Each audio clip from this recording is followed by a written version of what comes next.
और पूर्व सीएम हरीश रावत का कहना है कि 100 दिन में पुष्कर सिंह धामी की सरकार का आंकलन नहीं करना चाहते, बल्कि उन्हें 1 साल का वक्त मिलना चाहिए। लेकिन इशारों ही इशारों में हरीश रावत ने मंत्री रेखा आर्य और सतपाल महाराज को निशाने पर लिया और हरीश रावत ने कहा कि बताने के लिए यह है कि मंत्री और अफसर में नहीं बन रही। एक मंत्री है जो 5वां, 6वां, 7वां धाम बनवा रहे हैं। उत्तराखंड में कई स्विट्जरलैंड बनाने की बात भी करते हैं।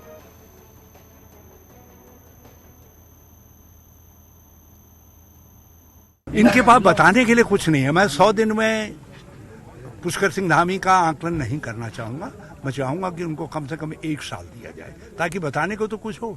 अब उस गरीब मुख्यमंत्री के पास इस समय बताने के लिए केवल एक बात है कि हमारे मंत्रीगण जो है हमारे वरिष्ठ नौकर साहबों से लड़ रहे हैं। इसके अलावा बताने को है क्या? और कुछ बाकी बताने को है तो उनके एक मंत्री जहां जा रहे हैं वहाँ 5वां, 6वां, 7वां पता नहीं कितने धाम बना दिए हैं और उत्तराखंड में पता नहीं कितने स्विट्जरलैंड बना दिए हैं। वो ये बताने को है, ये बयान बताने को है। तो उत्तराखंड में धामी सरकार के आज 100 दिन पूरे हो गए हैं। इन 100 दिनों में चारधाम यात्रा सरकार के सामने बड़ी चुनौती रही है। इस बार रिकॉर्ड यात्री चारधाम यात्रा में पहुंचे। गंगोत्री यमुनोत्री धाम में अब तक 7,63,000 से ज्यादा यात्री पहुंच चुके हैं। यमुनोत्री धाम में 3,33,000 श्रद्धालु, गंगोत्री धाम में 4,34,000 रिकॉर्ड श्रद्धालु अब तक दर्शन कर चुके हैं। न्यूज 18 संवाददाता बलबीर परमार ने सरकार की यात्रा व्यवस्था को लेकर जानकी चट्टी में यात्रियों से बातचीत की है। सरकार को 100 दिन पूरे हो गए हैं और खुद सीएम धामी जो चारधाम यात्रा है उसकी मॉनिटरिंग कर रहे थे। और चारधाम यात्रा अपने आप में एक पूरे तरह से, जिस तरह से पटरी से कोरोना के समय में यात्रा उतर चुकी थी, तो उसको पटरी पे लाना एक बड़ी चुनौती सरकार के सामने थी। और यात्री मेरे साथ मौजूद है जानकी चट्टी में। इन्हीं से हम जानेंगे कि यात्रा कैसे रही है, कैसे चल रही है। आपका नाम क्या है? गणपत सिंह राठौड़। कैसी रही यात्रा? बहुत बढ़िया रहा, बहुत मजा आया यात्रा में। कोई परेशानी तो नहीं हुई? नहीं, कोई बिल्कुल परेशानी नहीं हुई। सरकार की व्यवस्थाओं को लेकर क्या कहना? अच्छा है, बढ़िया है। सरकार की व्यवस्था 100 दिन हुआ, एक बहुत बढ़िया सगवड़ की है। बिल्कुल।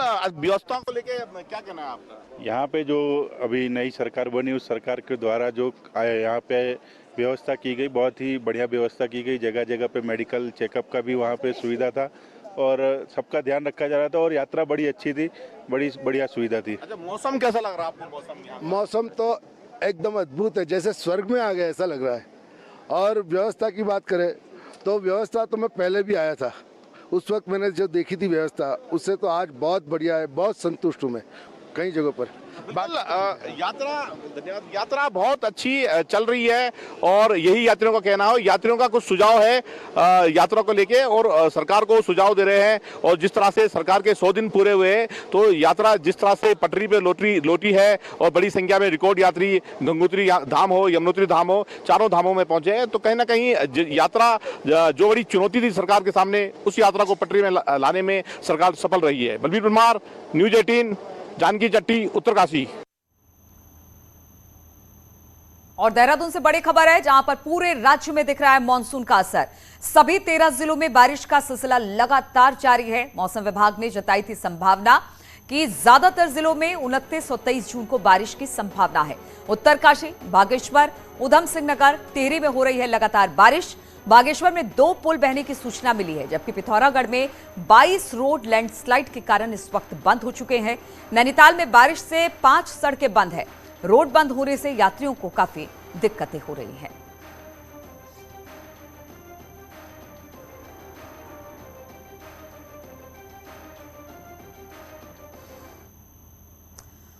और जोशीमठ में मूसलाधार बारिश जारी है। पिछले 2-3 दिनों से लगातार मूसलाधार बारिश हो रही है। हालांकि बारिश से आज बद्रीनाथ राज्य राजमार्ग बाधित नहीं है, लेकिन मूसलाधार बारिश होने से यहां पर एक बार फिर से जनजीवन अस्त व्यस्त जरूर हो गया है।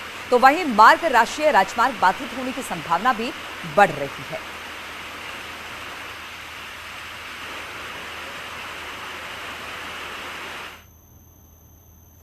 पिथौरागढ़ के बंगापानी तहसील में बरसात के दिनों में ग्रामीणों के लिए आवाजाही करना मौत को मात देने के बराबर है। खौफनाक हालात, गोरी नदी पार करके रहे हैं लोग। इस इलाके के लोग ट्रॉली से आने जाने को मजबूर हैं।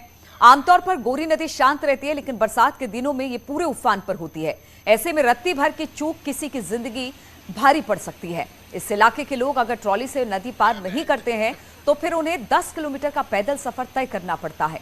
ऐसे में सैकड़ों ग्रामीण अपनी जिंदगी को दांव पर लगाकर आवाजाही करने को मजबूर हैं। और रुद्रप्रयाग में गौरीकुंड और सोनप्रयाग के बीच बारिश के कारण पहाड़ी टूटकर हाईवे पर गिर गई। मनकटिया के पास ये हादसा हुआ। मलबे की चपेट में आने से एक यात्री की भरी गाड़ी पर यह हादसा हुआ है। हादसे में एक शख्स की इसमें मौत हो गई है, जबकि 5 लोग इसमें घायल हुए हैं। ये गाड़ी गौरीकुंड से यात्रियों को लेकर सोनप्रयाग जा रही थी। खबर मिलने के बाद पहुंची रेस्क्यू की टीम ने घायलों को अस्पताल पहुंचा दिया है।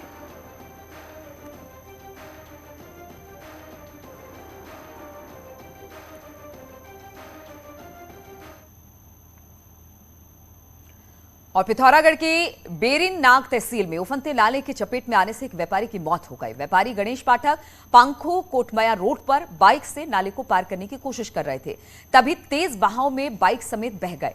कुछ दूरी पर बहने के बाद उनकी मौके पर ही मौत हो गई।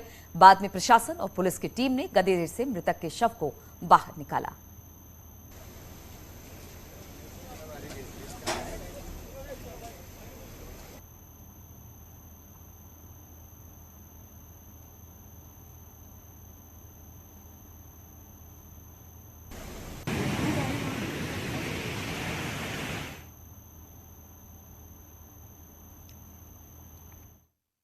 उनकी जो नाले पे काफ़ी पानी बहा हुआ था, बह रहा था, तो उसमें उनकी मृत्यु संभवतः नाले पे बहने से और पत्थरों पर चोट लगने से आई है।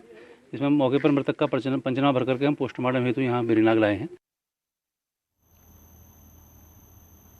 और पहाड़ से लेकर मैदान तक मानसून की दस्तक के साथ ही चंपावत जिला प्रशासन अलर्ट मोड पर आ गया है।